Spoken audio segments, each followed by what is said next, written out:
Bonsoir à tous, bonsoir Ferdous. Bonsoir Gabriel. Comment ça va? Ça va et toi? Ça va très très bien. Alors du coup on va attendre que les personnes se connectent. Donc ce soir la thématique du NeuroLive, le dispositif PCO. PCO pour d'ailleurs? Plateforme de coordination et d'orientation. Ok. Alors attends, je suis juste en train de voir un truc parce que j'ai pas envie que les gens en fait de Ah, ça c'est pas lancé de ici. Instagram exactement en fait. Du coup je veux que les gens d'Instagram assistent également. Mais c'est pas grave parce qu'en fait on va pouvoir faire... D'accord. Ok. En même temps que ça c'est bien parce que les gens en fait vont se connecter. Il y en a 4 là. Il y en a 5, ça on va cinq, tous six. compter, ouais. Le décompte. Bah sinon en fait on fait sur Facebook hein, et puis après ça sera partagé Non, aussi mais sur on peut Insta. faire, oui, bien sûr. Ou sur les deux. Comme tu veux. Ça pourra être partagé après de toute façon sur Insta. Je le ferai, d'accord? Après Ok. du coup je partagerai. Nickel. Limite comme ça en fait c'est encore mieux, comme ça tu vois, hop, on a Ok, un on écran a et pas de c'est bug. parfait. Ok. Voilà.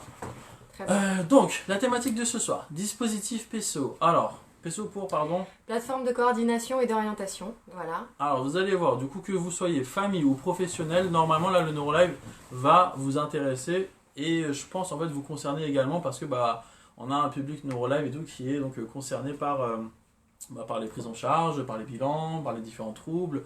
Donc, forcément, en fait, ça va vous concerner. Je vais laisser un temps à Ferdous pour se présenter brièvement, vu que c'est la première fois que du coup tu assistes à un NeuroLive, enfin que tu animes également en fait, un NeuroLive avec moi. Et puis après, donc, bah, on Tu pourras parlera. poser des questions et ils pourront aussi poser des questions s'ils le souhaitent. Libéraux et Exactement. D'ailleurs, juste je le dis aussi, c'est que bah, tu as proposé en fait finalement ce NeuroLive. Merci à toi. Parce qu'effectivement, moi qui sais en fait en gros ce que c'est super intéressant. Ouais. Et il ne faut pas hésiter à partager. Parce que encore une fois donc très très probablement donc ça va concerner les familles, ça va intéresser les familles et les professionnels. Bien sûr, bien sûr. C'est parti. Alors du coup présente-toi un petit peu. Alors moi je suis psychologue de formation, je suis aussi enseignante en psychologie à l'université Paris-Descartes et je travaille en tant que cadre de santé coordinatrice de la PCO de Paris. Voilà, donc très rapidement, présentation très rapide mais Ok. juste pour que les gens puissent comprendre. Donc, la PCO, ça fait partie des dispositifs en fait, qui ont été créés dans le cadre de la stratégie nationale pour l'autisme et les troubles du neurodéveloppement, donc stratégie 2018-2022. Toi, je vois, t'es en train de regarder les gens qui se connectent. Je regarde les questions. Ah, ça, t'inquiète pas, je m'en occupe. D'accord, ok. D'ailleurs, évidemment, comme d'habitude, si vous avez des questions, il faut vraiment pas hésiter. Alors là, pour le coup, Ferdous, elle s'est préparée, mais comme pas possible. Comme never. Il faut en fait des questions. Il Donc, faut venez, poser s'il vous des plaît, avec questions. Ouais, Vraiment, c'est carrément. ça, c'est l'idée. Il faut me poser des questions pour qu'il n'y ait pas de zone de trouble qui persiste ou quoi. C'est vraiment important.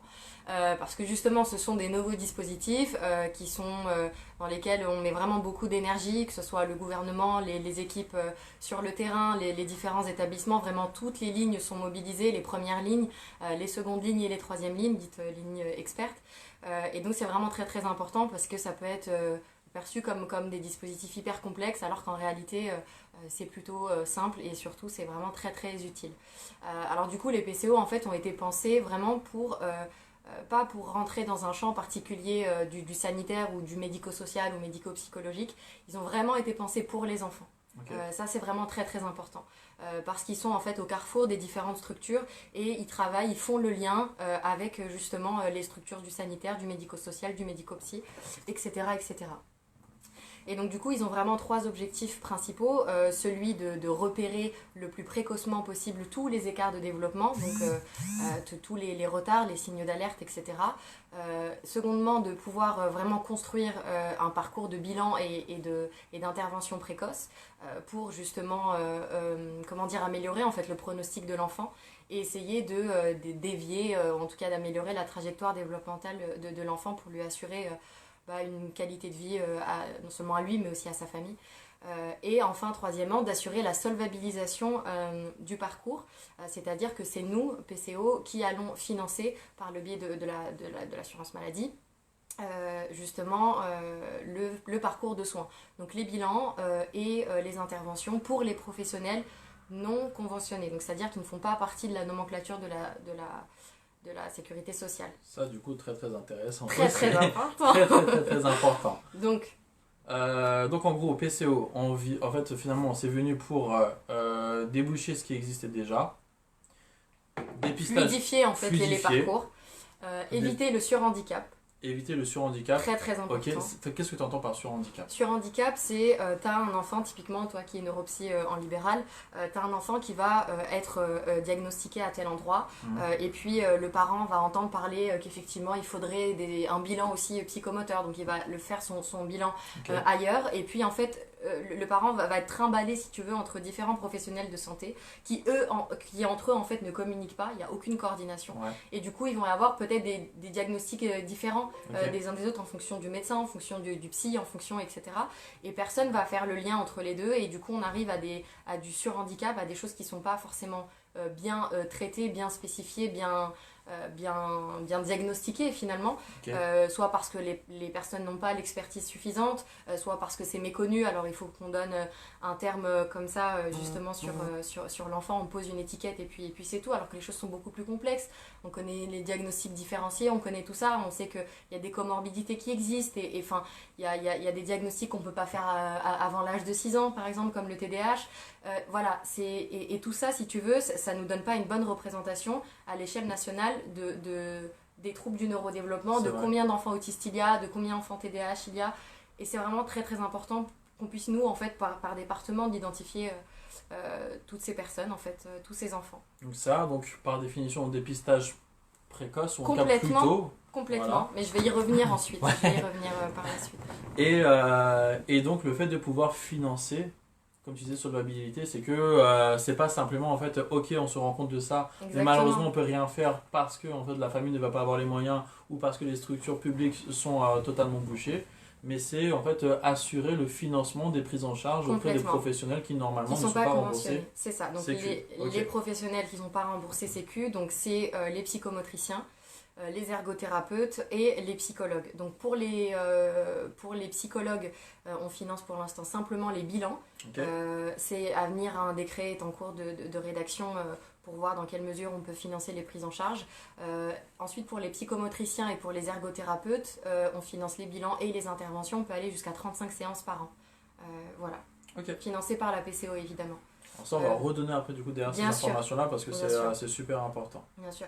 Pour qu'il y ait aussi, s'assurer encore une fois de la solvabilisation, c'est-à-dire qu'on s'assure qu'il n'y ait aucun reste à charge pour Ouais. la famille. Pour s'assurer en fait du parcours de soins qui soit et coordonné et financé par la PCO. Voilà. Donc on enlève aussi toute la charge administrative qui pèse sur les épaules du parent, en fait, tout simplement, à appeler par-ci par-là, à coordonner, parce que ce sont eux les premiers coordonnateurs de parcours de leurs enfants. C'est ça. Et du coup, on leur enlève aussi cette charge de la coordination, on leur enlève la charge du financement, on les écoute, on les conseille, on les oriente, et c'est vraiment, on travaille aussi en coordination, en bonne intelligence, j'allais dire, avec les autres équipes du territoire. Et ça nous permet aussi de faire un maillage territorial, voir toutes les structures qui existent sur Paris. Enfin, je parle de Paris, mais je sais que c'est le cas pour toutes les autres PCO qui font un superbe travail vraiment. Et donc voilà, c'est tout ça en fait.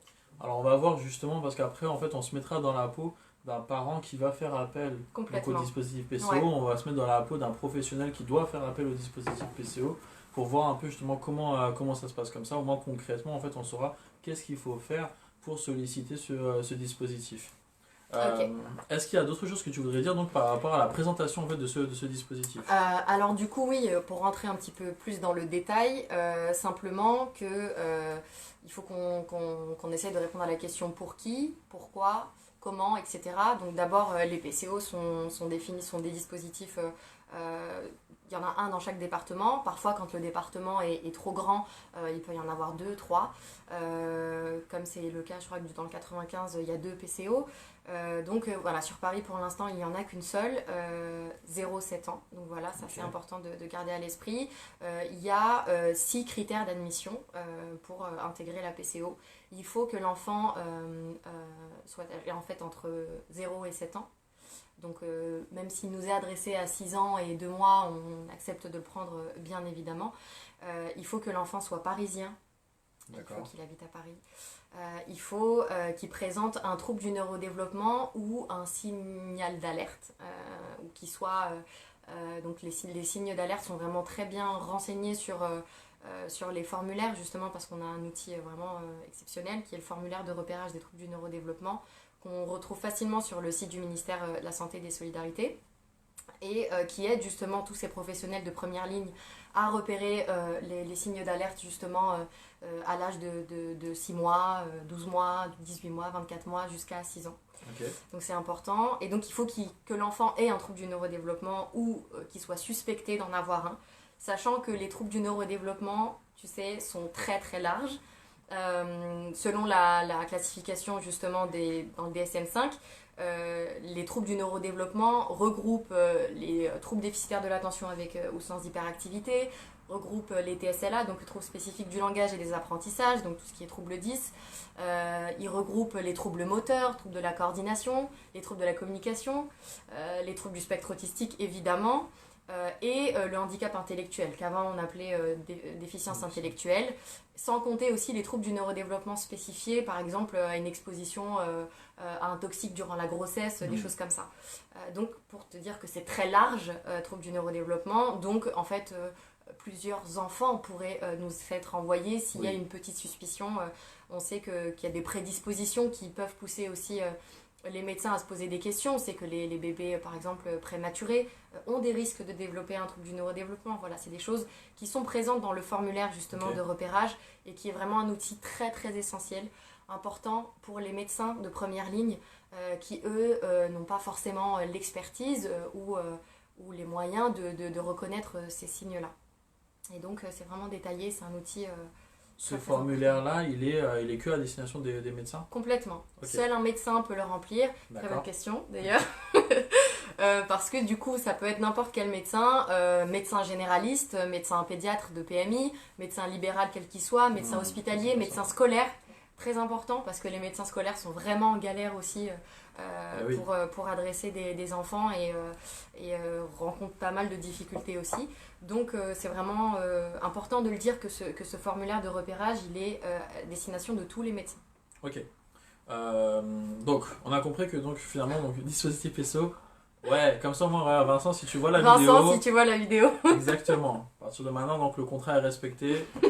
Neurolive égale Mug Neurolive. Donc en gros, le dispositif PSO, c'est par département. C'est ça, complètement. Par département. Donc c'est-à-dire que n'importe qui en fait peut faire appel si donc il est concerné par les critères que tu as donnés au dispositif PSO de son département. Exactement. Ça doit passer forcément par un médecin. Complètement. Ok, ça doit passer forcément par un médecin, peu importe le médecin. Encore une fois, médecin scolaire, médecin de famille, médecin... Tous les médecins possibles et imaginables, voilà, tant qu'ils sont inscrits à l'ordre des médecins. Ils peuvent. Ouais. Le médecin, lui, comment il fait pour... alors, j'imagine qu'il faut aussi, du coup, forcément sensibiliser les médecins aussi, à travers cette vidéo. Oui, on a un travail... Alors, peut-être pas à travers cette vidéo directement, mais s'il y a des médecins...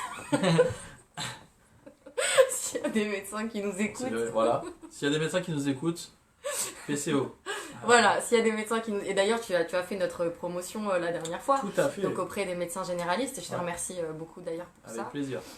Mais du coup, donc oui, s'il y a des médecins qui nous écoutent, voilà, c'est l'occasion aussi d'en apprendre un petit peu plus sur le dispositif. Mais c'est vrai que les médecins vraiment de première ligne, moi j'ai le plaisir de les rencontrer soit auprès des CPTS, soit directement dans les hôpitaux. On intervient dans des staffs. Là, le dernier qu'on a fait, c'est celui de l'hôpital Trousseau avec les pédiatres urgentistes. On intervient en fait vraiment spécifiquement auprès des médecins, qui soient de première ligne ou de seconde ligne d'ailleurs.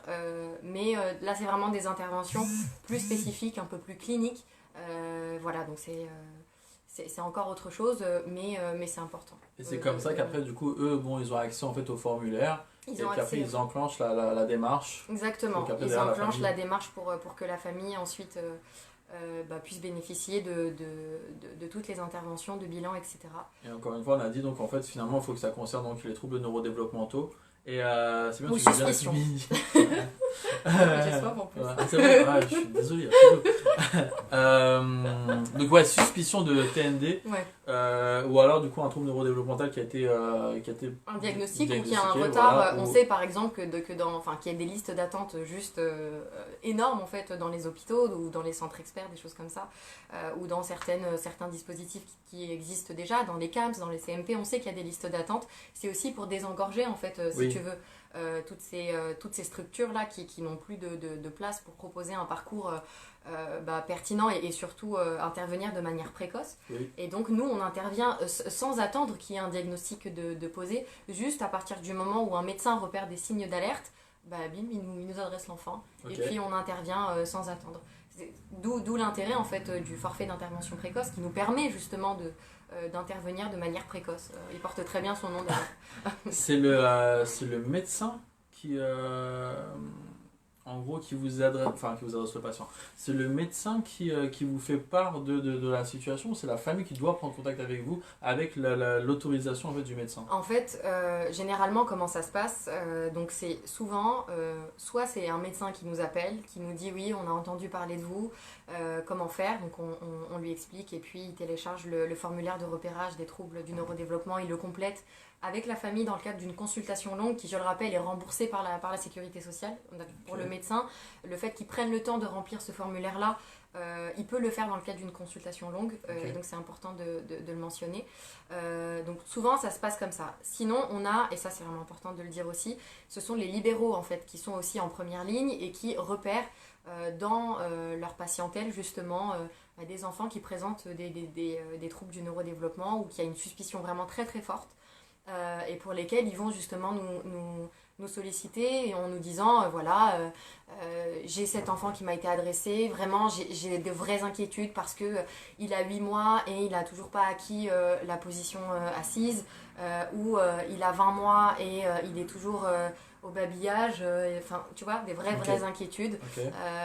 On a beaucoup de psychomotriciennes d'ailleurs qui s'interrogent parce que voilà, entre la période périnatale de 0 à 12 mois, le bébé ne parle pas et il s'exprime à travers son corps, et c'est vraiment à travers son corps qu'on peut voir qu'il y a des retards de développement, un bébé hyperlaxe, un bébé qui est pas dans le contact visuel, un bébé qui tombe trop souvent malade, un bébé qui a des problèmes justement alimentaires, de sélectivité alimentaire, des choses comme ça. Ce sont des signes d'alerte en fait, qui mettent déjà le parent souvent, parce que c'est vraiment lui qui est en première ligne, et les inquiétudes des parents, pour nous en fait PCO, font partie du premier signal d'alerte en fait. Il faut vraiment les prendre en considération parce que c'est eux qui sont l'expert de leurs enfants et il faut les écouter, et donc c'est hyper important de garder ça en tête. Est-ce que là, du coup, c'est venu le moment où je peux poser la première question ou, Tu peux, vas-y, je t'en prie. Comme tu veux. Non, mais vas-y, je t'en prie. Ouais, ton ordinateur, il est en train de vivre sa vie, là. Il vit sa meilleure life. Ouais. Alors, justement, donc, comment, en tant que professionnel en libéral, si je repère donc un trouble neurodéveloppemental, je peux solliciter le dispositif PCO? Eh ben, tu m'appelles. Et c'est vraiment ça en plus. Et puis, moi, ce que je te dirais simplement, j'essaierai de checker avec toi si l'enfant dont tu me parles répond bien à tous les critères d'admission. C'est-à-dire s'il a moins de 7 ans, s'il est bien sur Paris, s'il a une couverture sociale, AME acceptée. Pardon, tu dis Paris parce que du coup toi tu t'occupes de Paris. Je m'occupe que de Paris. Voilà, mais en gros en fait pour n'importe quel professionnel, si je sais pas, qui s'assure bien du département. Qui travaille à Nantes, du coup, exactement. Okay. Tu fais bien de le préciser aussi. Et du coup, donc moi ensuite j'essaie de voir avec toi si l'enfant dont tu me parles correspond bien au profil que peut accueillir la PCO. Et dans ce cas-là, une fois que c'est OK, je te demanderai en fait si tu as le nom du médecin traitant de la famille.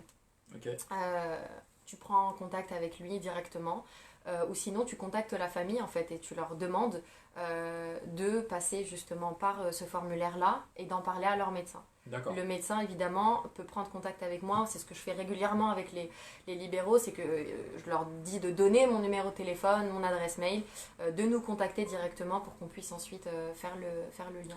J'ai pas besoin de moi être référencé quelque part pour pouvoir faire appel au dispositif PCO. Absolument pas. Non, absolument je suis professionnel libéral, je repère telle ou telle chose. Tu nous en fais part et puis nous, on essaye de remettre un petit peu, d'intégrer les personnes justement, le cercle de soins dans le processus d'admission de la PCO.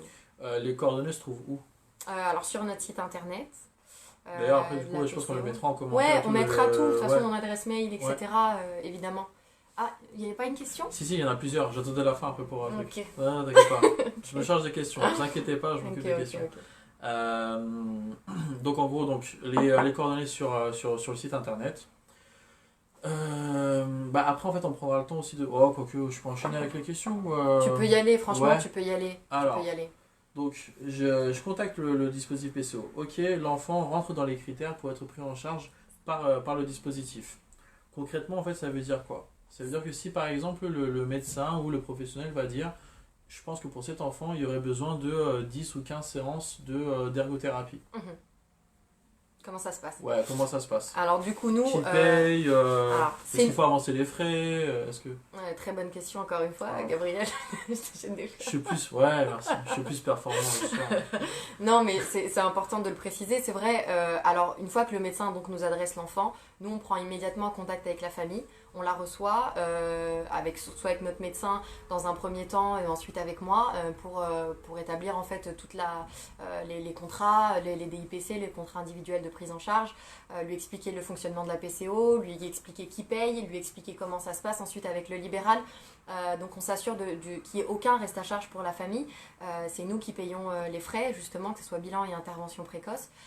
Et donc, une fois que c'est OK, que la famille est d'accord avec tout le projet de soins, si je puis dire, et ben, on organise le premier rendez-vous avec le libéral. Évidemment, les libéraux sont choisis en fonction de leurs compétences. Il y a une vraie sélection qui est faite, il y a un vrai recrutement. On leur demande évidemment leur numéro ADELI, leur diplôme, l'assurance de leur cabinet, plein de choses hyper importantes. Leur CV aussi, pour voir en fait sur quelle population ils sont formés, etc.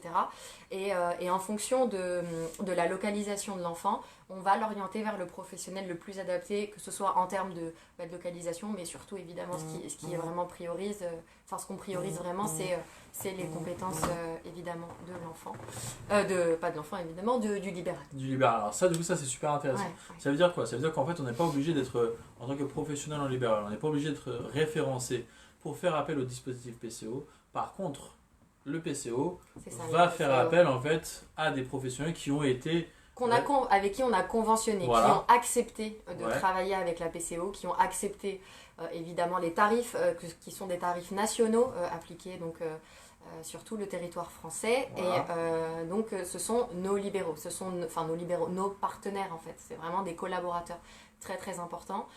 Et donc on oriente les familles vers nos collaborateurs évidemment. Ok, voilà. Et ça après bon pour le coup c'est en ça aussi finalement donc ça va devenir aussi intéressant je pense pour les professionnels, c'est que du coup c'est bien parce que vous allez avoir connaissance donc de l'existence de ce dispositif, ce qui est du coup excellent parce que ça va aider des familles à pouvoir débloquer des situations. Exactement. Et en même temps si vous voulez faire partie de leur annuaire, il va falloir aussi en fait peut-être prendre contact avec eux parce que il y a une énorme demande. Et en fait, il faut réussir à répondre à cette énorme demande. Exactement. En réussissant donc à orienter vers les professionnels concernés. C'est ça.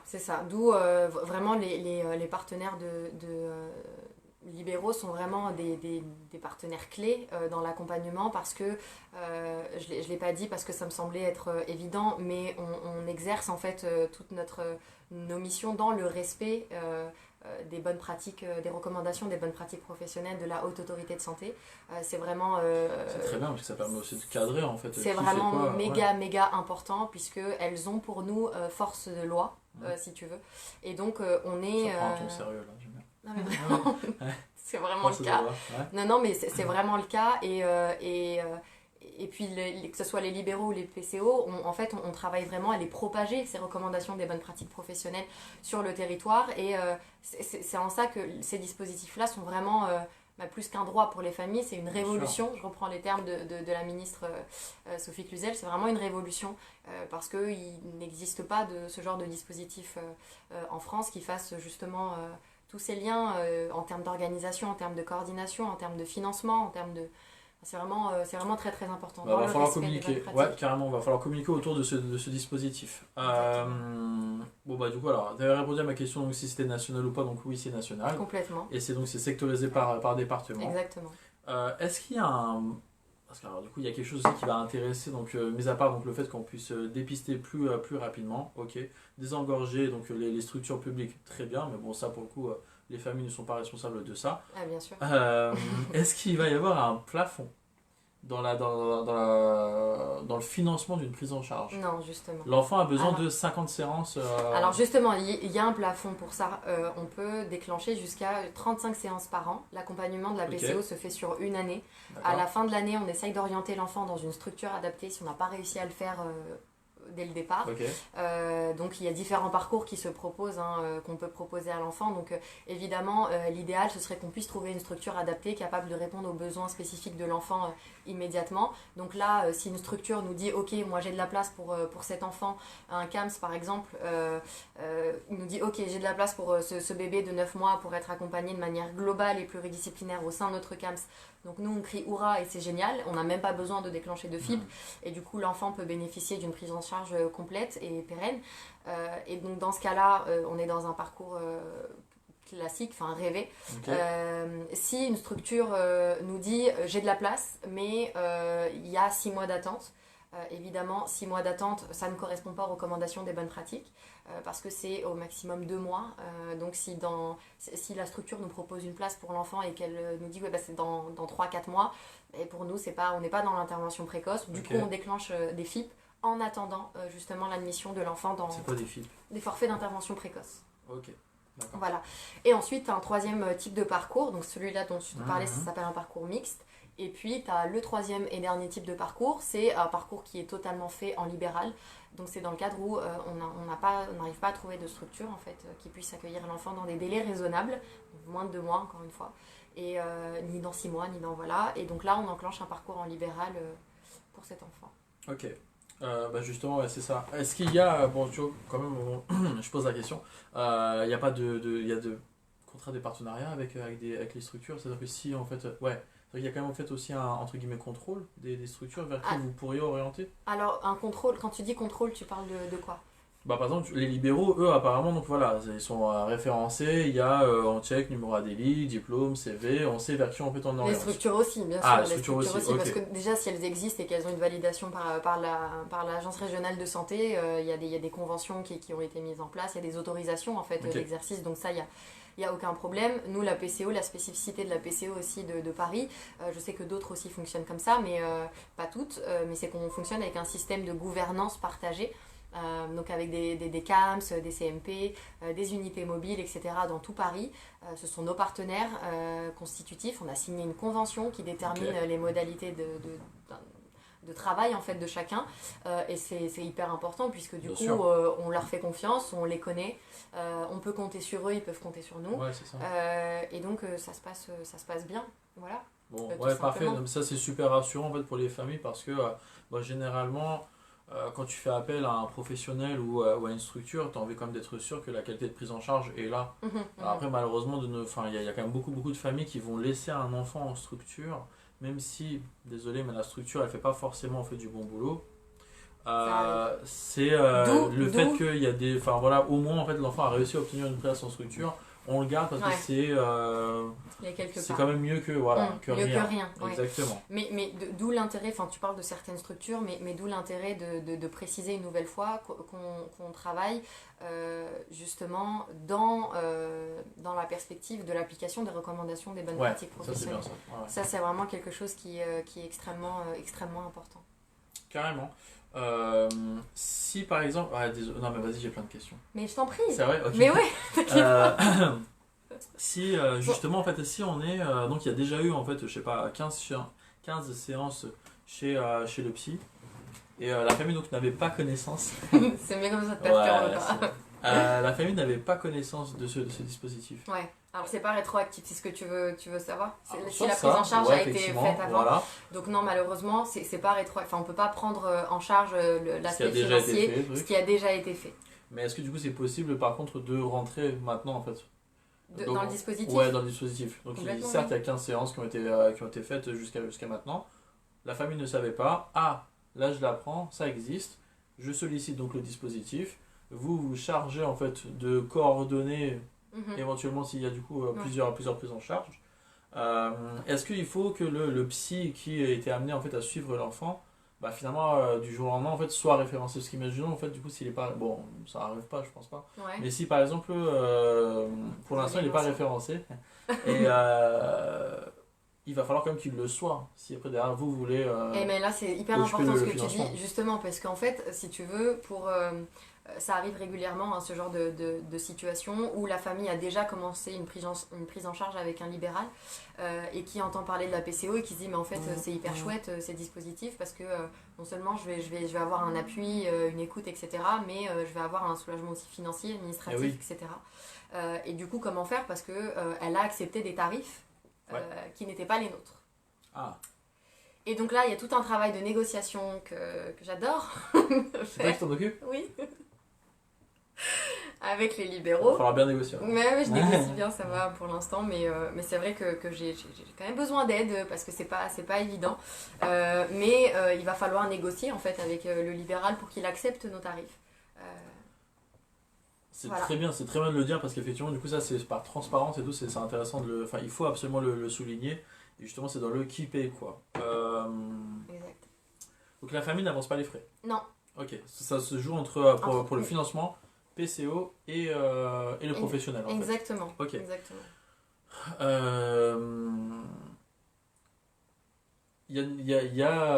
Comment dire, il y a matière à pouvoir négocier. Il y a matière à pouvoir...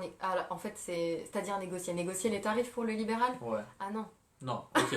C'est vous dites c'est Mais temps. c'est non négociable. Bien sûr, bien sûr. Ah Voilà, non, c'est ouais, non ok, négociable, ok. c'est pas nous, ça vient C'est d'en important haut, de le dire évidemment. aussi. Ouais, Évidemment, voilà, c'est c'est des tarifs, ça. encore une fois, qui sont sur toute la France, applicables par toutes les PCO. Ok. Alors c'est vrai qu'il y a des spécificités sur certains territoires, notamment le loyer d'un cabinet sur Paris n'est pas le même que dans le 77, c'est sûr. Donc il y a des choses à prendre en compte et les délégations interministérielles justement chargées de cette stratégie nationale s'en occupent avec grand intérêt et beaucoup d'attention. Donc peut-être qu'il y aura des changements à venir, mais en tout cas pour l'instant, évidemment c'est non négociable. Ok. En revanche, ce qu'on apporte en plus au libéral, et ça c'est les retours qu'on a avec les libéraux avec lesquels on travaille déjà aujourd'hui depuis presque un an, c'est le fait de se sentir appartenir en fait à un groupe de travail. La pluridisciplinarité, c'est vraiment ce qui manque. Ouais. Je sais pas ce que t'en penses toi. Ah mais carrément. Non, la pluridisciplinarité, c'est super important. C'est hyper Lorsqu'on important est et dans on est le une vraie libéral, il équipe. faut absolument. Ouais. Oui, parce que même, d'ailleurs, je sais même pas si tu en avais parlé ou pas là, tu sais, des temps de formation, tout ça. Donc ça, c'est Exactement. des choses en fait, que vous proposez en plus. Complètement. Nous, on peut financer des Bah formations Oui, j'ai pas vu, pour les... C'est génial, j'avais mon verre devant. Donc, Oh là là, c'est vert encore. Ouais. Mais du coup, oui, on peut financer des formations pour les libéraux. Alors pour qui? Pour les psychologues, les ergos et les psychomotriciens et psychomotriciennes. Par qui? On a des membres justement de la gouvernance qui, eux, ont des ressources en interne qui peuvent justement faire intervenir ou laisser des places en fait pour nos libéraux dans leur formation dans les hôpitaux, etc. Il y a des vraies formations de qualité. On a surtout le CRAIF. Qui organise justement des formations autisme Île-de-France, exactement, qui organise des formations pour les libéraux et qui déjà a mis en place tout un système de formation en ligne. Justement, je vous donnerai les liens après, qui a été pensé vraiment spécifiquement pour les PCO et pour les PDAP, les plateformes de diagnostic autisme de proximité. D'accord. Il en existe aussi certaines qui, elles, bon, c'est encore autre chose, hein, mais qui ne financent pas, qui n'ont pas de forfait d'intervention précoce, qui sont juste là pour faire des bilans et puis orienter, mais qui font pas de prise en charge, de suivi en fait de soins par la suite. Donc finalement, donc je me mets dans la peau d'un professionnel libéral. Ouais. Peux-tu aider d'ailleurs? Ouais, c'est ça en fait. Pas trop difficile. Finalement, il n'y a que des avantages parce que donc accès à des formations, pouvoir échanger avec d'autres professionnels, trouver une solution finalement pour le financement des familles qui n'auraient pas accès à malheureusement une prise en charge. Exactement. Parce que c'est trop onéreux. Trop onéreux. Donc avantage à ce niveau-là. Est-ce qu'il y a des inconvénients?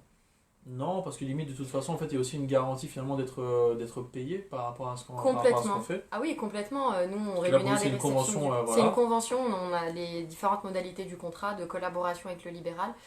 Évidemment le contrat il signifie simplement qu'on travaille ensemble maintenant et qu'on est collègues quoi. Alors certes on n'est pas physiquement dans les mêmes locaux mais on est ensemble. Voilà. Et du coup, c'est important de garder ça à l'esprit parce que c'est vraiment un plus pour le libéral, parce que non seulement ça va lui permettre, lui, de faire un travail de réseau aussi pour lui, de se faire connaître plus ou moins, d'avoir une équipe, de bénéficier de la pluridisciplinarité, voilà, rencontrer des médecins, tout le cercle de soins des enfants, toutes les personnes qui gravitent autour de l'enfant, donc ça peut pas forcément être que des professionnels de santé, mais c'est hyper important de le souligner aussi. Vraiment, il y a beaucoup d'avantages en fait à travailler avec la PCO. Le seul désavantage évidemment, c'est la tarification qui en moyenne est sensiblement différente, enfin un petit peu en dessous. Pour qu'on sache un peu. Pour l'instant, la séance est financée donc pour les psychomotriciens et les ergots à 39 € la séance. En moyenne sur Paris. Voilà, c'est ça. En moyenne sur Paris, on a calculé, c'est 50 €, on a fait les moyennes, etc. sur Doctolib, on a fait un vrai travail sur ça. Pas que sur Doctolib, évidemment, parce qu'il y a beaucoup de gens qui ne sont pas inscrits sur Doctolib. Mais voilà, en moyenne, on paye à peu près... Psychomote et ergo, on va dire, c'est 40 € la séance. C'est ça. Les bilans, 140 pour les psychomotes et les ergos. Et pour les psys, alors quand c'est une évaluation qualitative, c'est 120. Quand c'est une évaluation qui fait intervenir en fait des tests neuropsy ou standardisés, c'est 300. Ok, pour un bilan. C'est ça. Ok. Et après pour les séances? Pour les psychologues, comme je te disais tout à l'heure, c'est pas encore on ne peut pas encore financer de séances pour les psys, mais la délégation y travaille très sérieusement et c'est quelque chose qu'on pourra... Ouais.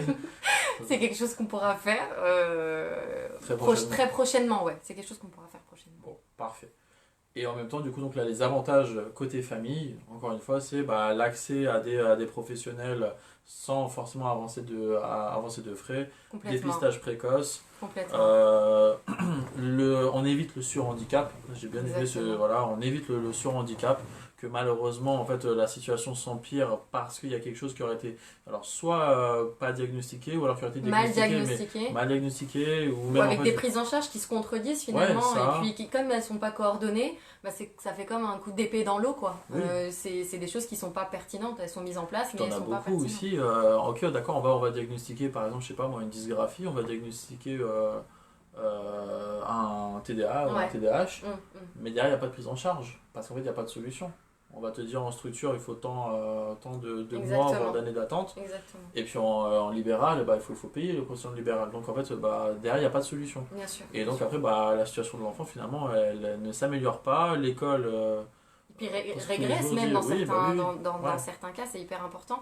Et aussi, donc je complète concernant le diagnostic précoce, là les recherches sur la précocité montrent que des interventions précoces, surtout dans la petite enfance, donc compris entre 0 et 3 ans, améliorent le pronostic de l'enfant grâce à la plasticité cérébrale, on le sait, et d'où l'importance en fait de mettre en place ces interventions et tout ce qui a été pensé en fait autour de ce dispositif par le gouvernement justement de pouvoir faciliter les interventions précoces parce que les études ont montré qu'effectivement il y avait cette possibilité liée à notre structure en fait cérébrale qui permettait d'acquérir des compétences plus rapidement et d'améliorer le pronostic et donc la trajectoire développementale de l'enfant tout simplement.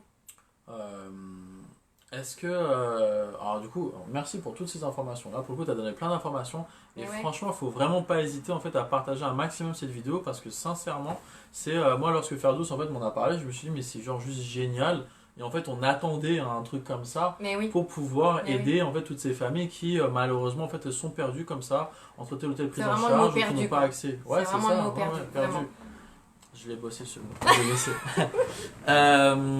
Est-ce qu'on prendrait pas le temps là de répondre aux questions? Alors c'était super reculé. Ah ouais. En fait un peu pour rien. On voit plus rien Mais en fait du coup. Mais c'est parce que je t'ai suivi dans le. Ah là là. Alors du coup on va lire vos. On va lire vos questions et du coup donc on va essayer de répondre. Donc alors Adeline qui est ergothérapeute, qui est une super ergothérapeute à Lyon. Salut Adeline. Bonsoir, merci pour ce thème. Je rejoins le direct par hasard, mais alors je suis parce que du coup derrière ces trucs. Mais je suis déjà conventionné par 3 PCO de mon secteur. Génial. Et je suis plus que convaincu par ce dispositif. Bon bah du coup super, c'est parfait. Merci Adeline, c'est super. Comme ça on a le soutien d'Adeline, c'est parfait. Tu vois ça fait plaisir. Grave. Alors du coup tous les gens là qui se sont connectés, je suis convaincu par ce dispositif et merci pour ce neurolive Gabi. Ah c'est gentil monsieur Ruben. Merci Ruben. Cela doit obligatoirement passer par le médecin traitant, mais dans les faits pour le moment c'est toujours moi qui informe le médecin traitant de l'existence de plateformes par le biais de formulaires, j'imagine, parce qu'il y a Exactement. ouais. Par le biais par le biais des familles ou avec leur accord. Et généralement, ils n'avaient encore rien fait face aux inquiétudes des parents. Donc, beaucoup de travail, d'information des médecins à prévoir encore. Et ouais, ça c'est... Énormément. Oui, ça c'est vrai. Non, mais ce que tu dis, c'est extrêmement vrai, puisqu'il y en a beaucoup qui ne sont pas forcément au courant. Après, il y a des spécificités liées à chaque spécialité en médecine, j'allais dire. Les médecins scolaires, par exemple, ne passent pas en général plus de 3 mois sur des arrondissements, et du coup c'est très difficile de les contacter. Donc lorsqu'ils eux repèrent un écart de développement ou une suspicion de trouble du neurodéveloppement chez un enfant, ils peuvent nous l'adresser. Après c'est très compliqué de revenir vers eux en fait, puisqu'ils sont plus dans les écoles, par exemple dans le 12e ou le 13e, peu importe, mais c'est compliqué en fait de les avoir déjà, et puis de travailler avec ce genre de spécialité. C'est pas tout le temps facile non plus, mais ils sont mobilisés, ils sont volontaires, et moi en fait aujourd'hui, non mais c'est ça qui est génial quand même, c'est que alors de toute façon la sensibilisation, ça c'est quelque chose qui est fondamental, peu importe dispositif ou pas dispositif. De toute façon, à partir du moment où on parle de handicap, de trouble, il faut sensibiliser. Parce que c'est bien beau en fait de parler d'inclusion, mais si les gens en fait ne sont pas sensibilisés, ça sert à rien. Exactement. Ça sert à rien. Là pour le coup, qu'est-ce qu'il faudrait faire absolument? Donc avoir des professionnels qui rejoignent le dispositif, parce que en gros vous avez des familles, mais en fait il faut derrière réussir en fait à réorienter vers des professionnels compétents qui sont spécialisés dans tel ou tel domaine, qui vont pouvoir derrière justement assurer la prise en charge. Exactement. Parce que finalement en fait vous avez un budget, donc le budget il est là, mais mais en fait mis à disposition. voilà, donc en fait il faut des professionnels pour assurer en fait derrière la bonne prise en charge. Exactement. Les familles doivent être informées que ce dispositif existe. Donc là, pour le coup, c'est aux professionnels en fait de les informer. On communique aussi, comme on Vous fait là. Vous communiquez, ouais.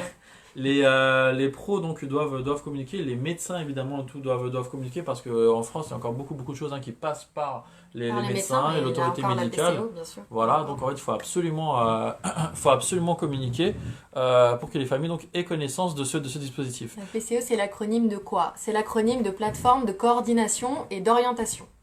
Voilà. Débarque, du coup, bon débarquement. Plateforme de coordination. Ah merci Ruben qui a répondu. Merci. Ruben Mais il est à fond, Ruben, ouais. là. C'est cool Ruben, merci. Ici, quand les familles avaient déjà des libéraux, c'est vrai que c'était pas trop une bonne idée d'avoir un fond blanc derrière. Ouais. Je vais mettre ma Tu main. veux qu'on se mette... Ça passe, ouais. Mais ta main Non, mais... blanche aussi. Ici... Quoi? Ma main est aussi blanche. Ouais, j'avoue. Pas le temps de bronzer. Bon, c'est pas grave. Ici, quand les familles avaient déjà des libéraux avant la PCO, nous encourage à conventionner pour respecter le libre choix du praticien, j'imagine, par les familles. Je trouve ça très très important. C'est vrai. Est-ce que du coup ça veut dire qu'en gros vous en fait finalement donc vous pouvez orienter vers un professionnel, mais évidemment comme toujours la famille. Le consentement évidemment, Ouais. et puis ils ont toute légitimité, quand je dis elles ont toute légitimité, les familles, à choisir en fait le professionnel libéral qui accompagnera justement. Donc évidemment il n'y a rien qui est imposé. C'est moi? Ouais. Ok. J'ai pas il y a trop de téléphone ici. Donc ouais, effectivement, ça de toute façon, c'est comme d'habitude. En fait, de toute façon, les familles décident de... Décider, mais évidemment, c'est leur consentement éclairé, Voilà. évidemment, et rien n'est imposé. Encore une fois, elles sont expertes de leurs enfants, et on ne peut rien faire sans leur accord, hein, évidemment. Il y a Anne qui dit, donc je patiente qu'en 2021, ça arrive dans mon département. Ah oui, cool. T'es dans quel département, Anne? Ah ouais, ça c'est bien, t'es à fond dans le truc. Bah C'est oui. cool, non, mais c'est bien. Pourquoi nous présenter sur le territoire national? Pourquoi non présent sur le territoire national? Alors du coup, c'est présent sur le territoire national, hein. Justement, Ruben. C'est ça, hein. Bah oui. C'est par département en fait. C'est hein. par département, et Ok. certains départements en ont plusieurs déjà. Je découvre et alléluia, enfin une aide à l'orientation pour éviter l'errance C'est et sans prise en horrible. charge. Quoi, que j'utilise mon front pour... On fait comme on peut. On fait avec les moyens du bord. Alors, pourquoi le parcours prioritaire et le parcours vers l'institution. Ah, est-ce que les parents souhaitent faire tout en libéral? Oui, c'est vrai. Est-ce S'ils qu'ils le le peuvent? souhaitent. Ah, mais Ouais, évidemment, encore une fois, quand je disais tout à c'est une l'heure, très très bonne question, ça, ouais, Claire. c'est vraiment des Ouais, bonnes questions. ouais, Merci Claire. Mais du coup, oui, comme je le disais tout à l'heure en préambule, c'est vraiment, on reçoit la famille une fois que le médecin nous adresse l'enfant avec tous les documents nécessaires, etc. On lui explique le fonctionnement de la PCO, on lui explique pardon, ce qui est possible de faire pour nous à ce stade, et puis évidemment, elle est d'accord ou pas d'accord, et si elle est OK, on signe le document individuel de prise en charge dont je parlais tout à l'heure. ouais. Ouais, du coup, ça c'est vrai. Parce que même moi, en fait, du coup, tu sais, quand t'as dit et tout, qu'après derrière, en fait, on peut réorienter vers une structure qui va éventuellement avoir une place. Je me dis, et si par exemple la famille en fait voudrait continuer absolument avec Mais le. évidemment, pour moi, Ok, c'est une évidence. Je sais pas pouvoir le préciser, mais évidemment, on va pas forcer la famille à mettre l'enfant dans ce ouais, c'est ça, CESAD-là, ou voilà, ce exactement. CESIEM-là, ou ce CAMS, ou ce que sais-je. Notamment, Quand les parents ne souhaitent pas s'arrêter de travailler pour faire les trajets dans les camps en pleine journée, c'est souvent beaucoup plus facile que l'enfant soit suivi en libéral. mais bien souvent, en proportion évidemment, on voit qu'il y a plus de parents qui souhaiteraient que l'enfant ait une prise en charge globale auprès d'un CAMS, par exemple, plutôt qu'en libéral où Ouais, tout est dispatché, ouais. etc. Alors c'est vrai que c'est moins contraignant le libéral puisqu'il peut s'adapter même tard après le travail. Il y a certains libéraux qui proposent des séances même le week-end, etc. Donc voilà. Mais c'est vrai que pour bénéficier d'une prise en charge globale et efficace, bien souvent il faut... la meilleure option, ça reste quand même une structure adaptée aux besoins et qui propose justement toutes les interventions possibles Effectivement. et De toute imaginables. façon, le but c'est quand même en fait de faciliter donc le parcours de soins, le parcours de prise Mais en oui, charge c'est ça, du patient c'est ça. et de la famille. Euh, Donc et- l'idée du tout libéral, elle est pas non plus la plus adaptée, puisque non, ça ouais. fait, enfin voilà, l'idée c'est de trouver une... Ça, et puis après en plus, du coup, si vous en fait vous occupez de la bonne coordination et de la bonne cohérence en fait Du parcours, ouais. du parcours, Bah tout ça, bah c'est c'est sûr plus que un problème pour les voilà, familles, c'est bien sûr. ça, ouais, exactement, D'autres exactement. questions? Bah pour l'instant, non. Alors du coup, ouais, je suis de son yeux. Ah, Il y a ok, Ruben et tout ok. qui dit merci. Bah merci à toi, Ruben, hein. Merci à toi pour les questions et pour ta participation. Euh, Est-ce qu'il y a autre chose que tu voudrais présenter? On a encore un petit peu le temps devant nous, on a encore 15 minutes.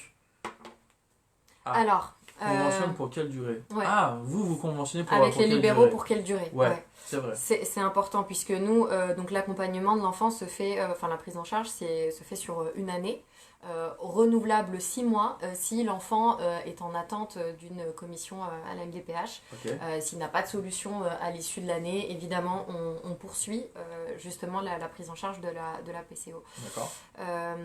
Ce qui est totalement différent avec le conventionnement avec les libéraux, puisqu'il n'y a pas de durée en fait définie pour les libéraux. On peut contractualiser ensemble, typique pour 3 ans, pour 5 ans, pour voilà. Donc c'est vraiment, il faut garder ça en tête. Le libéral reste libre Hmm.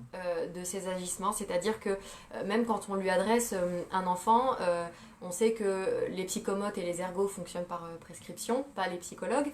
Ouais. Et du coup, chacun en fait est libre. Par exemple, nous, un médecin va prescrire un bilan psychomoteur et un bilan ergo. C'est au libéral aussi de déterminer quel bilan il va proposer à l'enfant. Donc le médecin va pas lui dire bah tiens pour la psychomote tu vas passer le brunelléside ou le Hmm. MABC2 ou la Dune 2 absolument. Pour l'ergo pareil ou pour le psychologue évidemment on fonctionne pas avec des prescriptions les psys mais je parlais plutôt pour les psychomotes et les ergos, où là, en fait, le libéral reste libre. Pareil, il a juste simplement des obligations concernant sa présence aux réunions de synthèse, Ok. qui ont lieu après 6 mois de prise en charge de l'enfant. Et là encore, il y a vraiment des allègements qui sont proposés. Le libéral n'est pas obligé d'être présent avec nous dans les locaux. Évidemment, c'est ce qui est favorisé, Oui, c'est ce qui est vraiment encouragé. Et c'est là toute l'importance du travail pluridisciplinaire prend son sens bien sûr. au cours de ces réunions de synthèse, justement. Mais s'il ne peut pas ou s'il a des difficultés, on peut toujours trouver des aménagements. Donc voilà. Oui, vous n'êtes pas non plus là en fait pour venir Contraindre. Ouais, contraindre C'est pas du tout ça. le professionnel libéral. Bien sûr, Non, bien non, sûr. au contraire. Et pareil, c'est important que tu le soulignes aussi. Moi, j'ai eu des libérales parfois où, lorsque je voulais orienter des enfants, par exemple, qui avaient des gros troubles du comportement, qui avaient une certaine médication et que, enfin, c'était vraiment des parcours complexes. J'ai des libérales psychomotes ou parfois des ergomèmes qui me disaient ah non, Madame Belfodil, c'est compliqué parce que moi, j'ai pas vraiment d'expertise avec ce type d'enfant. Je suis pas très à l'aise, donc je vais pas pouvoir l'accompagner. Bah, c'est ok, il n'y a pas de problème. On va trouver quelqu'un d'autre qui se sent plus à l'aise et qui a surtout les compétences pour accompagner ce genre de profil. Donc le libéral reste libre, il n'y a aucune contrainte et évidemment on parle beaucoup, on discute énormément, on est dans l'échange et ils ne travaillent pas pour nous, ils travaillent avec nous, les libéraux. Donc c'est important de... C'est vrai, c'est beau. C'est beau, ben ouais, oui. C'est beau. C'est gentil. Ah ouais. C'est un joli message, on va voir un vendredi soir comme ça. Bah ouais. Mais non, je suis d'accord, je suis sûr que les gens sont d'accord. Non mais très très important du coup. Non mais c'est important, on travaille ensemble. D'ailleurs la PCO a pour vocation à monter des comités de libéraux, de désigner des référents, si je puis dire, des porte-paroles entre guillemets, des libéraux qui puissent justement nous faire remonter toutes les difficultés rencontrées sur le territoire, qui pourraient même peut-être être présents à certaines réunions, des choses comme ça. Donc c'est important, on travaille ensemble. Il faut juste se dire qu'on n'est pas dans les mêmes bureaux, on ne partage pas les mêmes bureaux, mais on peut quand même prendre des cafés ensemble à l'occasion. mais on travaille ensemble. C'est important de le souligner pour une même cause en fait et pour ses enfants. Voilà. Je trouve que c'était effectivement c'était super important en fait de le souligner et prendre le temps de bien le préciser pour rassurer je pense tout le monde, encore une fois que ce soit famille et professionnel parce que c'est aussi vraiment de la collaboration en fait avec les professionnels. Est-ce que du coup vous avez encore des questions? De toute façon, alors la vidéo, comme d'habitude, elle va être postée sur Facebook. On le dit à chaque fois, mais bon, c'est quand même toujours bien de le dire. N'hésitez pas à rejoindre le groupe NeuroLive si vous voulez avoir accès donc, à l'ensemble des vidéos NeuroLive qui ont été tournées jusqu'à maintenant. Merci Ferdouz pour toutes ces explications. Merci pour ta présentation. Merci pour cette information parce que là, pour le coup, je pense que c'est vraiment plus qu'important en fait, que les gens partagent cette information pour que les gens aient connaissance en fait, de l'existence de ce dispositif. Exactement. Là, finalement, en fait, aujourd'hui, ce dispositif... il a tout, mais du coup il mériterait en fait d'être partagé vraiment à plus parce que pour l'instant il n'est pas assez connu malheureusement et il faudrait du coup continuer encore de le faire connaître pour que les gens aient accès donc à ce dispositif et que justement les libéraux aussi puissent travailler en collaboration avec ce dispositif. Exactement. C'est vraiment important. Si du coup t'as l'affût des questions, c'est trop marrant. J'ai pas envie que les gens restent sans réponse en fait. Mais les gens, j'en suis sûr, en fait, ils vont poser plein de questions après. En gros, la vidéo elle est postée. Les gens vont poser leurs questions en commentaire. Okay. Je compte sur vous aussi, du coup, donc pour partager un maximum. De toute façon, on mettra donc le site internet. Ouais. S'il y a des coordonnées à mettre, on mettra également du coup directement on mettra les adresses mail, etc. pour me contacter directement. Exactement. Et on fera même, du coup, s'il le faut, un autre NeuroLive qui sera en lien avec le dispositif PSO. Si ça carrément. Comme ça, voilà, tu vois, petite piqûre de rappel, très bien. PSO et tout ça. Et peut-être un peu plus clinique sur la dimension, peut-être un peu plus clinique des troubles du neurodéveloppement, etc. Avec plaisir, carrément. Ce serait plus intéressant. Je profite aussi, vu que tu es neuropsy, donc tu pourras nous donner plein d'infos. Carrément, avec plaisir. Sur les bilans, etc. Ouais, super. Ça me va. Encore une fois, donc vraiment merci pour tout ça. Merci à toi. Merci d'avoir proposé, c'est avec plaisir. Merci d'avoir proposé justement cette thématique. C'est vraiment super. Que dire de plus? Prenez soin de vous. Bon courage. Respectez les distanciations physiques. Nous, on l'a fait. On l'a fait, exactement. Et donc c'est bon. Merci Adine pour. Concernant les tarifs. Dernière question. Adine, on n'a pas dîné. Concernant les tarifs, je pense surtout qu'il faudrait un tarif de séance plus élevé quand les professionnels prennent le temps de se déplacer dans les lieux de vie de l'enfant, ce qui prend forcément plus de temps. C'est vrai. Tu as raison. Mais on y travaille, vraiment, on y travaille. Mais tu as raison. Moi, comme ça, là, tu as le retour aussi des pros. En fait, l'idée est de pouvoir conventionner avec beaucoup de libéraux qui se trouvent dans tous les arrondissements et du coup de ne pas avoir en fait à solliciter des trajets qui seraient trop importants pour faire des prises en charge. Donc si prise en charge il y a à domicile, on essaye de faire au maximum que le libéral soit vraiment habite le même arrondissement à quelques rues évidemment du domicile de l'enfant. C'est nickel. Ouais, il y a vraiment en fait de quoi un référencement par Exactement. secteur, par spécialité, par compétences des ouais. libéraux, etc., par besoin, et c'est vraiment l'idée. D'où ce NeuroLive aussi de pouvoir générer plusieurs adhésions à la PCO des libéraux, c'est vraiment très très important. Super, bon bah du coup le message est passé et continuera de passer. Merci. Merci De rien. beaucoup. Merci à toi Gabriel. Avec plaisir. Prenez soin de vous, passez une excellente soirée et de toute façon en fait on se revoit. Je pense que la semaine prochaine il y a un ou deux NeuroLive de prévus. Et puis de toute façon là on va en faire je pense Ok. ouais. Et on en fera très probablement au moins un par semaine jusqu'à la fin de l'année. Voilà. Bon. Passez une excellente soirée. Ouais, c'est bon. Merci. À bientôt. Ciao.